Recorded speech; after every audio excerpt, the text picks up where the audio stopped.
Hi, my name's Adrian Falk, and I'm the founder of Believe Advertising and PR. And this episode, I'm going to share with you how you can break that negative thought process, how your self-belief can get you the life you've dreamed of, and how, if you're a small business owner or even a multinational business, you can take your business to the next level.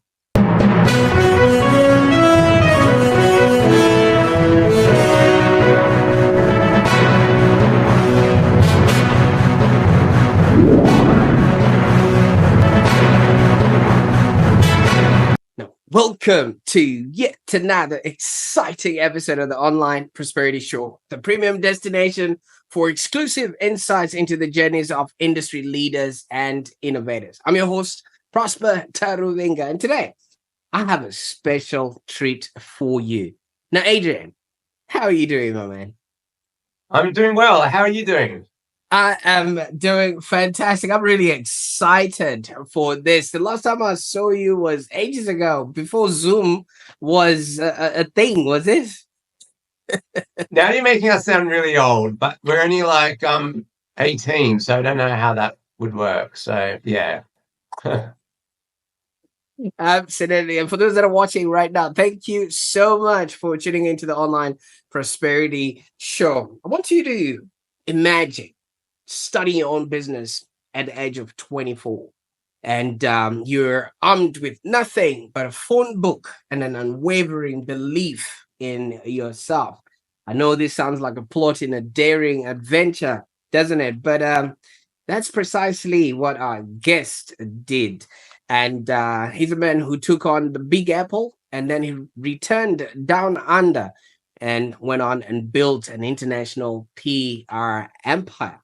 Now, I'm really excited for what we're about to learn today, because Adrian has done everything you would ever think of, and he's still innovating and creating for and relating to his people. So, as I've already said, Adrian, it's fantastic to have you on the show. But I've got to ask you, starting a business with just the yellow pages, yeah, did you ever consider that maybe that was just the world's longest to-do list, because you had to start from A to Z? You know what?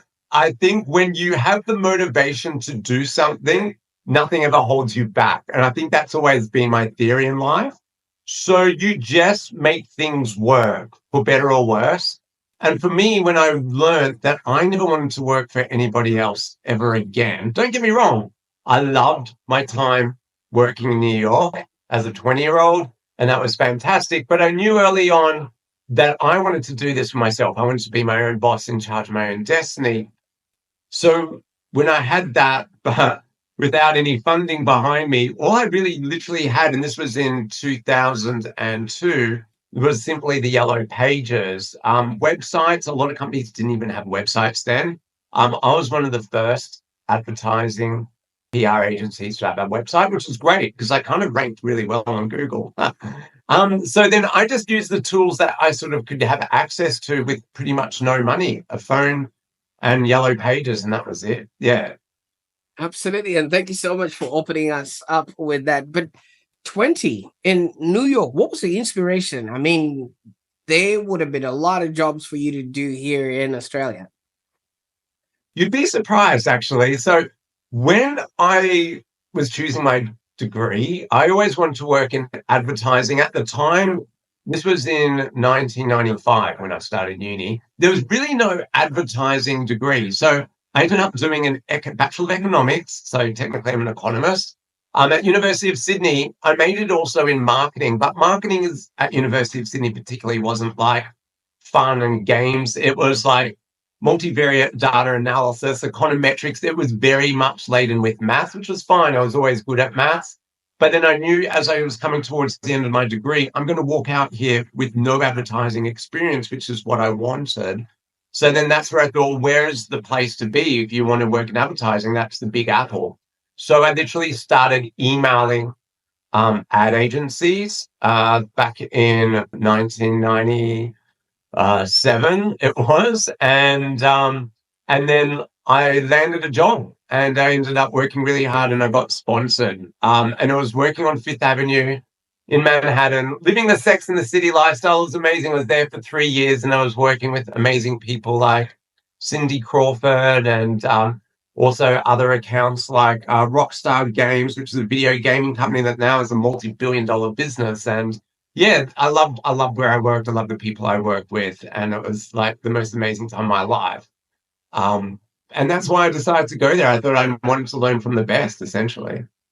Absolutely. And I mean, it's always fascinating when somebody leaves what they've known to go and start afresh in a whole new place. But obviously, for you, this is something that you already wanted to do. Now, what was it like being a young Aussie in the Big Apple? And, how did this sort of experience shape your journey now? Yeah, so it was definitely, there were many highlights. I felt like back in the late 90s when internet emails were just starting to kick off.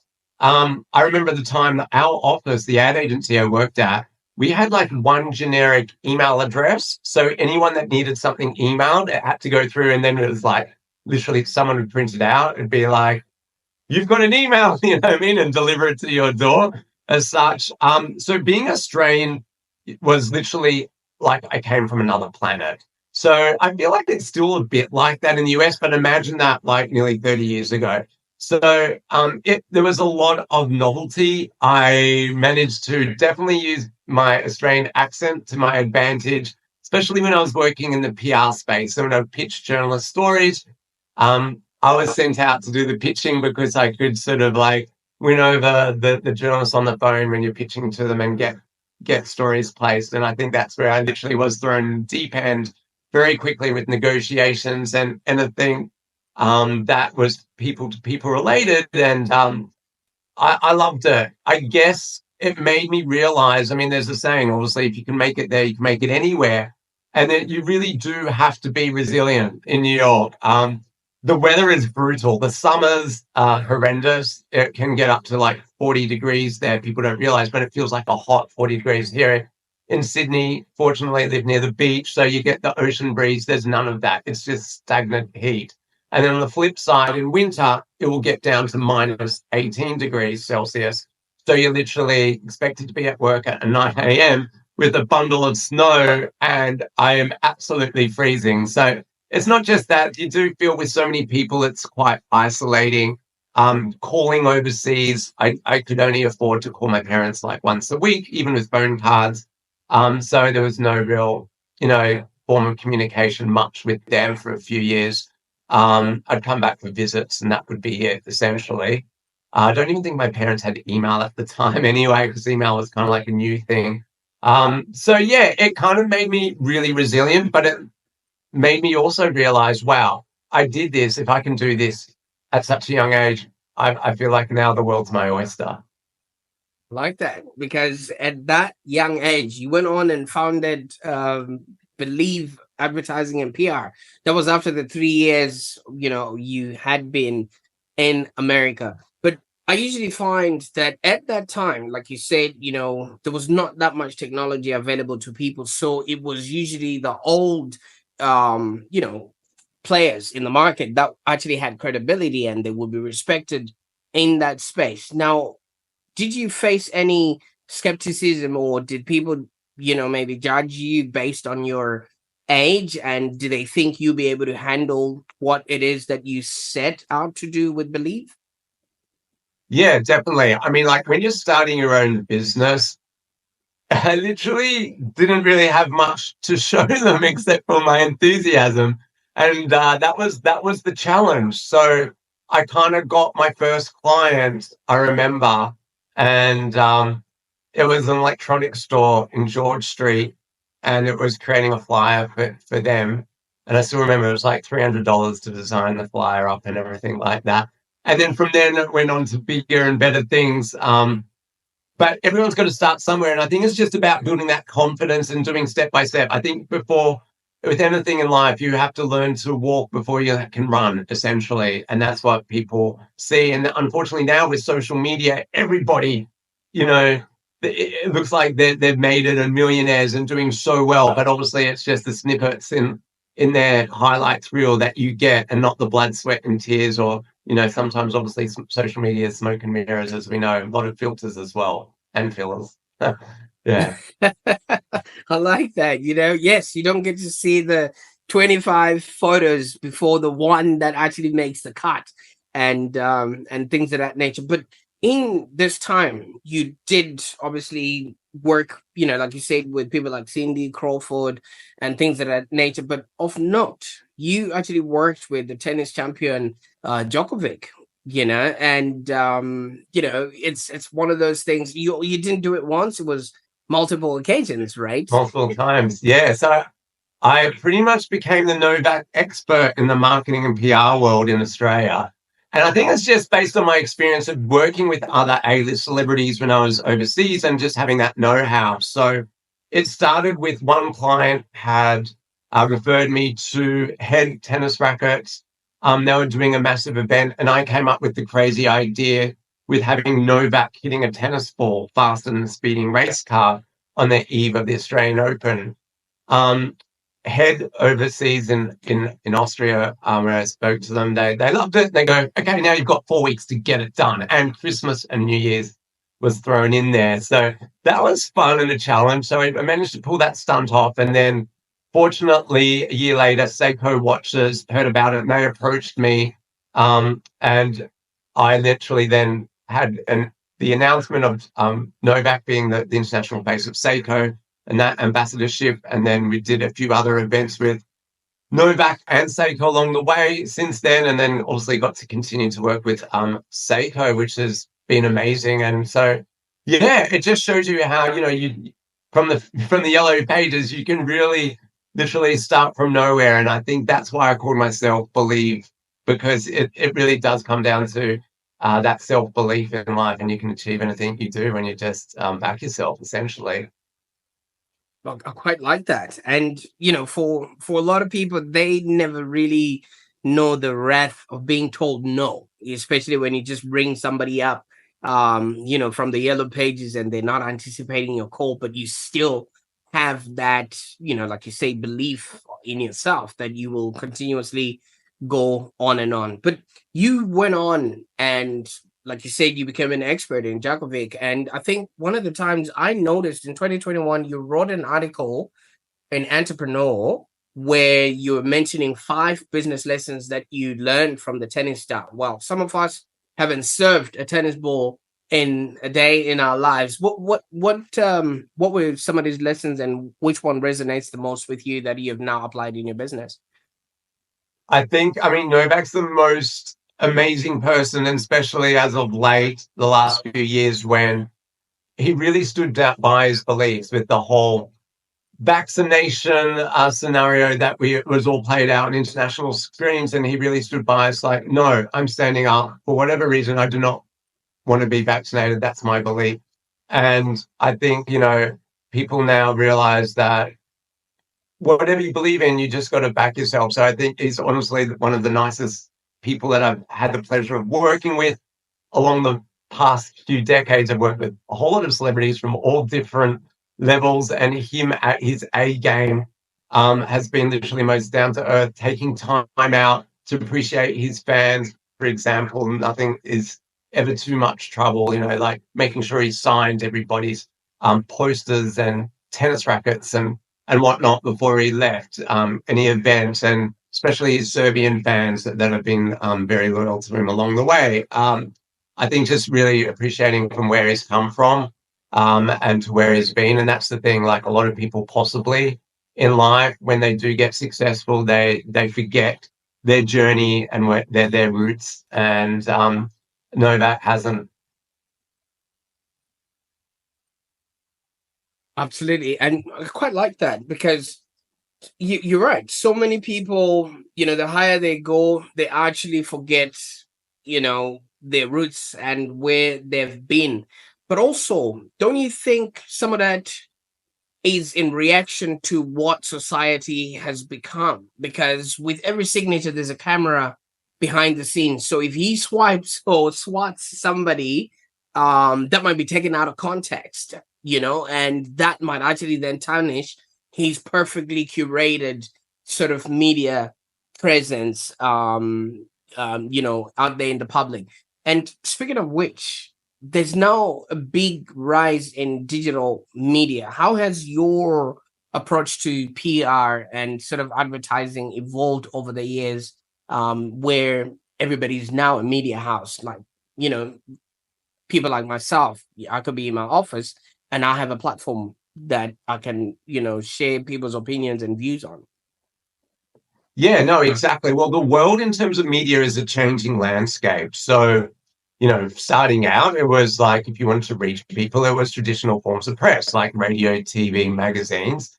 Now, a lot of influencers have way more followings and way more clout and reach than a leading Australian print publication or even online publication.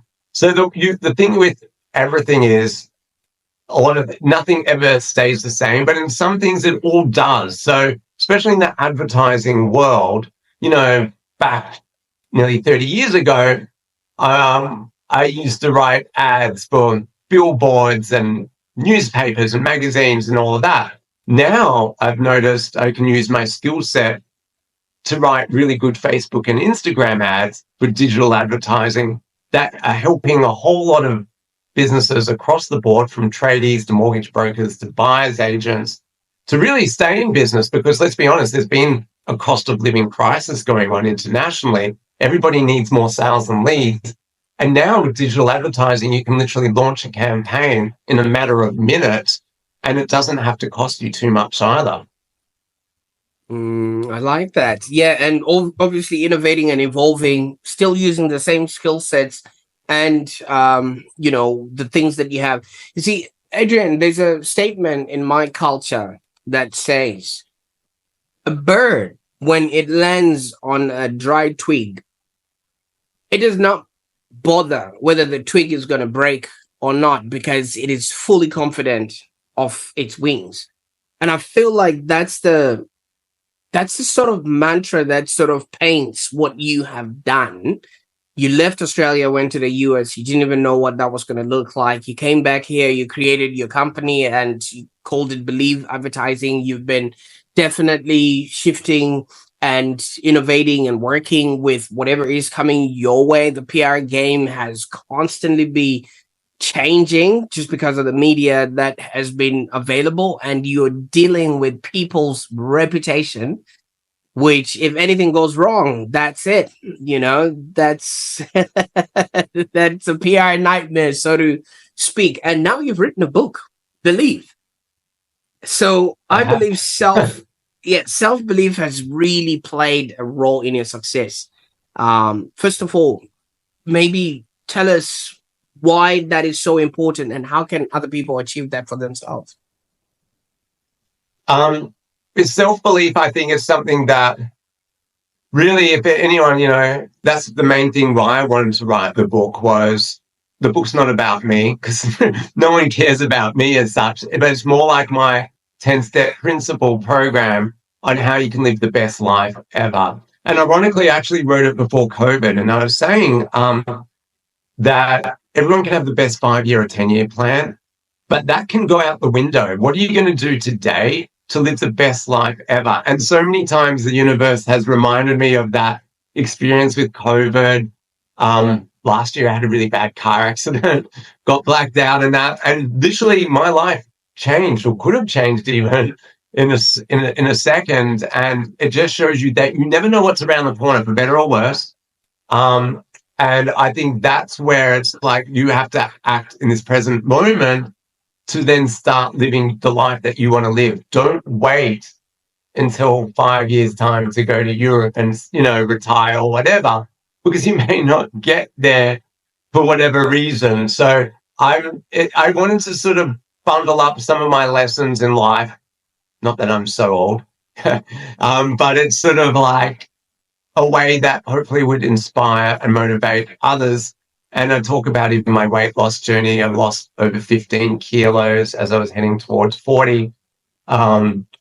There's also about starting, as you said, my business from nothing, moving overseas. But it's, as I said, it's little small snippets, but it's more about principles that anyone can use, like breaking a negative mindset that sometimes or often in life's a bit of a roller coaster. And that's the reason for penning the book as such. Absolutely. And if you're watching right now, I got a question for you. Have you ever taken a leap of faith in your career? I want you to share your experiences in the comments below, because so many of us are afraid of believing in ourselves, yet that's where the magic actually happens. Now, for those that are looking to maybe get started working with you, Adrian, or maybe getting a copy of the book, what would be the best way that they could do that? Yeah, absolutely. In terms of reaching out to me, I'd love to hear from you. My website is simply believeadvertising.com, BELIEVE, advertising.com. You can also find me on LinkedIn and social media as well. And there's actually a link there on my website where you can book in a call to speak with me if you'd like to obtain a copy of my book. I made it available on Kindle. It's just 99 cents for the Amazon, I should say, for the Kindle version. There is obviously a print version if you're a bit old school like myself and love the physical copy. I think it's like $9.99 US or whatever, including postage.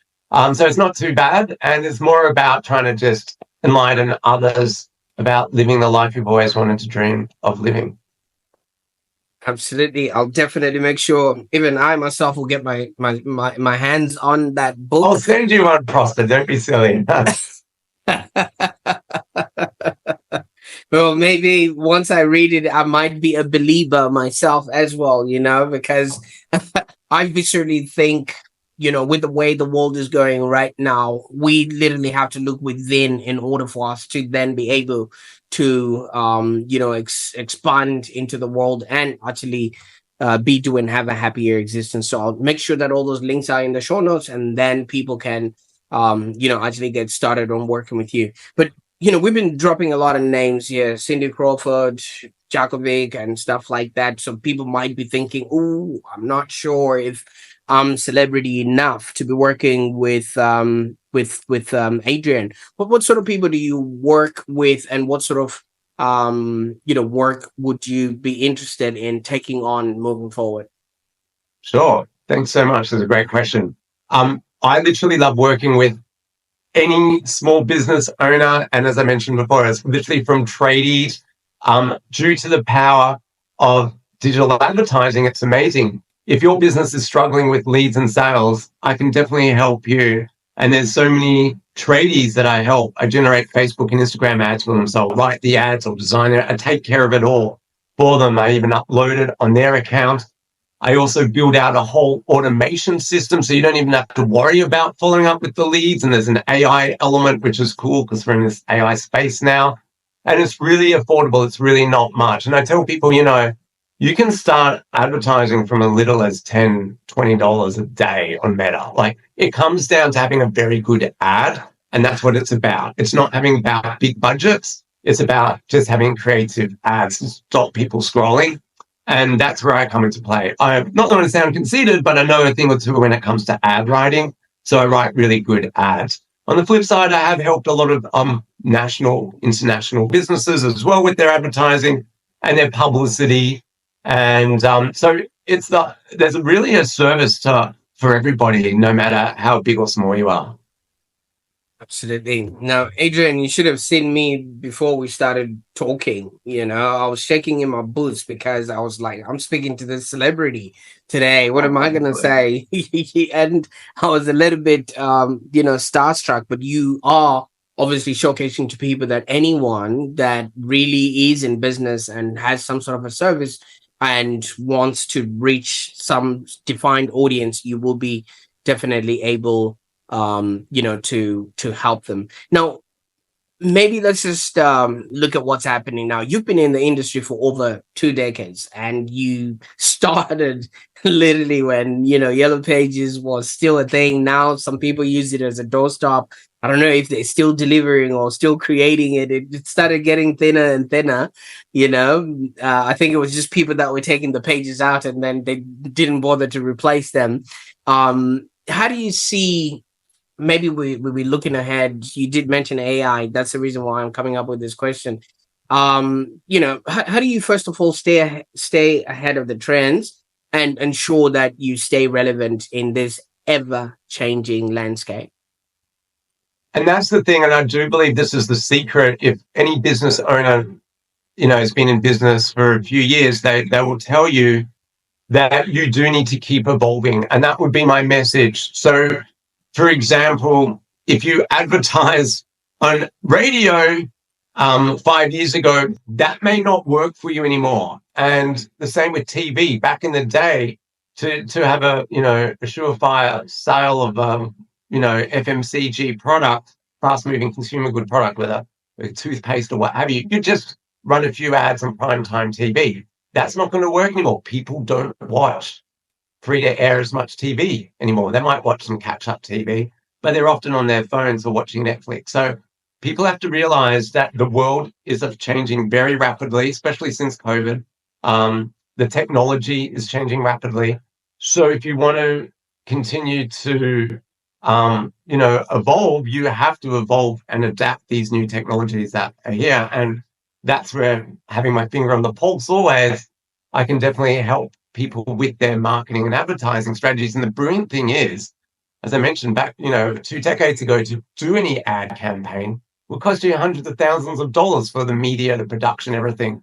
Now you can advertise for just a few dollars a day and have it live in a few minutes and start getting leads straight away. It's amazing. So your business really doesn't need to be in pain. And that's the reason why I've launched this social media advertising offering, because I have noticed, unfortunately, when I've spoken to lots of business owners like this on Zoom, they'll say the phone used to ring and now it's not. Or I used to just rely on referral marketing. Now that's not working anymore. Or I'd even do Google ads. Google ads has evolved. Some people finding it very expensive as well. And the fact is, with Google ads, if you don't have a really well thought through and designed landing page, your ads, you're just literally burning money.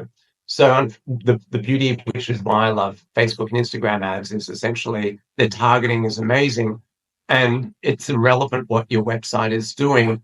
You can literally, some of my tradies don't even have websites. You can literally start generating leads from the moment you turn it on. And that's why I love it so awesome. Absolutely. I like that, because so many people don't know where to start. And, when working with a seasoned professional, it just makes the workload a lot easier. And, things would actually work smoother like that. But is this an expensive service, or should people, mortgage their houses in order for them to be able to come and work with No, you? I mean, definitely not. I have price packages available for everyone's budget, I'd like to think. So I just encourage you, if you are of interest in this, reach out to me, book in a call on my calendar on my website, believeadvertising.com. We can definitely speak. In terms of the ad budget, you can literally, I've literally launched campaigns. I wrote a story for entrepreneur.com on how I launched the digital side of this for $10 a day. People can do that the same too if they want. Absolutely. Now, Adrian, when we started this conversation, you introduced us to the 20-year-old Adrian, who just literally believed in himself and jumped. What if New York didn't work out? You know what? I would have thought it was a win-win. I tried it and I never died wondering. And that's the thing. Like, I knew either way, like, I had a return ticket home. So I knew the worst that if I never liked it or it didn't work out, I could jump back. And the same as when I launched my own business, I thought I have to do this now, because if not, if it doesn't work, I'll get a job. It's not the end of the world. So that's what people have to think. I think you have to realize, don't ever die wondering. Life is short. And if you have a big belief or desire, just go after it. Never stop believing. It's now, etched in my head right now. And thank you for the earworm. Absolutely. Well, I can't thank you enough, Adrian, for the time that we spent on the call today. I mean, your life story and your experience and the belief that you have in yourself is just, lessons upon lessons that somebody can actually sit back and just learn from, because so many people never take a chance upon themselves. So many people just wait for life to happen for them, but you went, you saw, and you brought back a whole lot more than we bargained for. So thank you so much for the journey, and thank you so much for sharing that with us today on the show. No worries. Thank you so much for having me, and thank you, Prosper, for inspiring us and your fellow community as well. It's amazing, and your story, and equally, I think everyone's got an amazing story in themselves when they look within. Absolutely. Well, I didn't do what you did. I didn't go back. So maybe the story is still yet to be told. Great stuff. For those that are listening, thank you so much for tuning into the Online Prosperity Show. If you found value in today's episode, please share this with somebody who is looking far and wide without looking internally and believing in themselves. They could be trying to set up a business, they could be trying to, get a good job or anything, or be a good mom or good parent, and they just haven't believed that they're the person for that job. Maybe they could use Adrian's book and maybe start believing in themselves. And don't forget to subscribe for more insightful content like this, because in our next episode, we're going to be exploring ideas how to help you lead a happier and more fulfilling life. Until next time, never stop believing. Bye for now.